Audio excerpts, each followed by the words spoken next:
Hey guys, Drifter here. Welcome to Advanced Warfare in Depth. In today's episode, we're going to be doing something a little bit different. I have reviewed every single gun in this game, most of the perks, most of the tricks, and all of the good variants, but I don't think I reviewed a single bad variant. I've been trying to show you the good guns, and for every good gun in Advanced Warfare, there is a bad gun. There's a yin and a yang, a balance here, and I think the idea was to make really awesome variants, and then really crazy, quirky, trolly, unusual variants, and those are the ones we want to talk about today. Off the top of my head, I picked my top 4 most hated variants, the ones that I thought were the worst in the game, were the most frustrating to use, and decided to do mini in-depths on each one of those. First up, what you're seeing right here is the Lynx Kingpin. That's number 4 on the list today. If you look at it in the stats in-game, it's an elite variant for reasons that are mind-boggling. You get an elite variant of a weapon with no bonus stats. It only has a decrease in damage and a decrease in accuracy, and you're forced to use a parabolic microphone, which, by the way, the parabolic microphone is a great attachment for a lot of guns,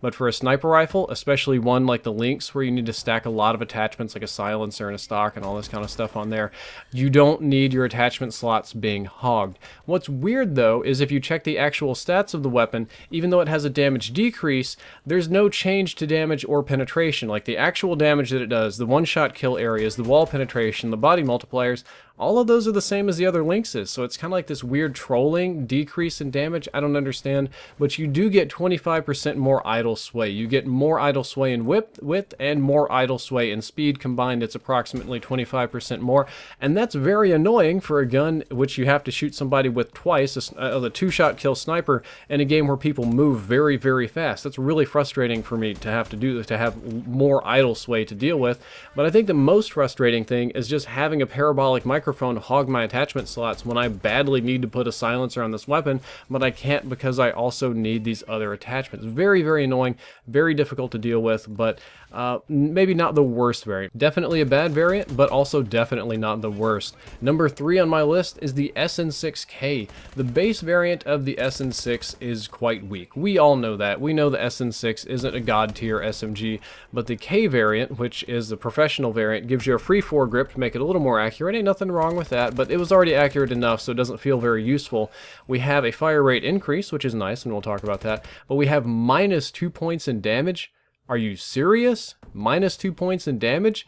That takes this from a submachine gun down to a pellet gun, like instantly. I mean, shooting people with this gun feels like slapping them with a wet noodle. The fire rate increase is nice. You move up from about 750 RPM to about 900 after the rounding, so I guess you're smacking them with a wet noodle really, really fast, but the shots to kill are savage. The normal variant is 4, 5, and 6, which is pretty standard for submachine guns. The K variant is 4, 6, and 7.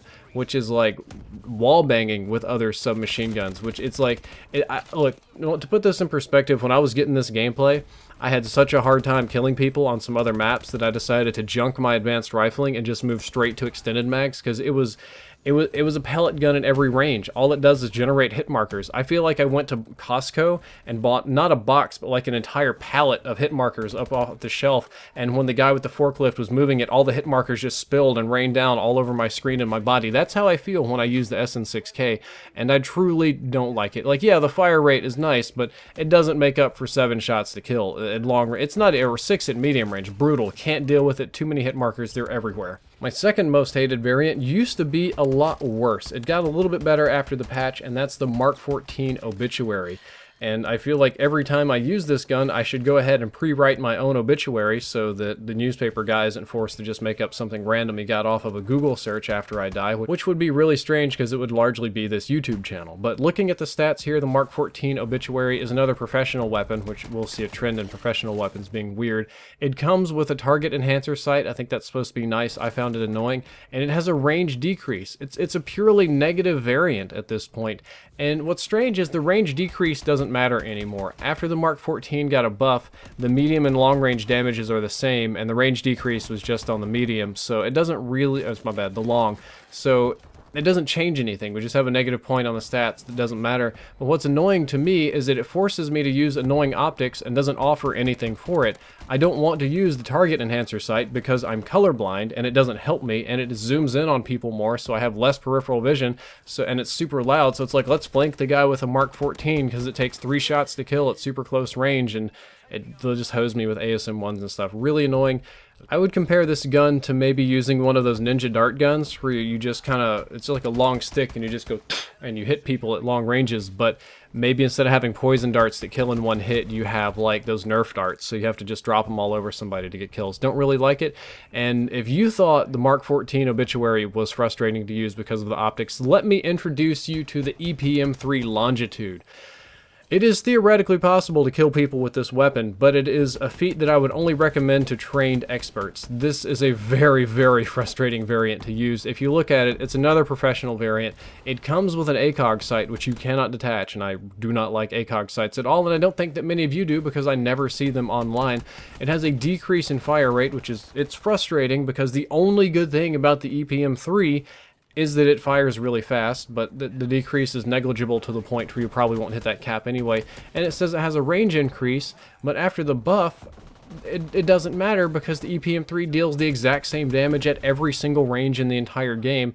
So our buff doesn't matter, and our nerf doesn't matter, and the only thing we get stuck with is this ACOG sight, which is the worst. Like, the EPM3 is a really difficult gun to use. It's basically the same as the Mark 14, except slower sidestepping, slower aim down sights time, more recoil, and oh yeah, the screen flashes really, really bright and annoyingly every single time you shoot, which makes it extremely difficult to track targets in this game. The ACOG sight only zooms you in on this flash somehow, and makes it even more difficult to see targets when you're shooting, and because of the level of zoom and the obstruction of the sight, it's very difficult to see anything more than one person at a time, and heaven forbid that one person move too much in Advanced Warfare where we can boost everywhere, because then you're going to lose them and you're not going to be able to put on your 3 or however many shots you need to kill. 3, it's going to be 3 at every range unless you have headshots, which is not going to happen because of the flashing and the recoil, and this gun doesn't even shoot through water. Do you guys see this? Like, the way it's coded, it doesn't even shoot under the water and kill this guy. This guy knows it too, which is why he's hopping around in the...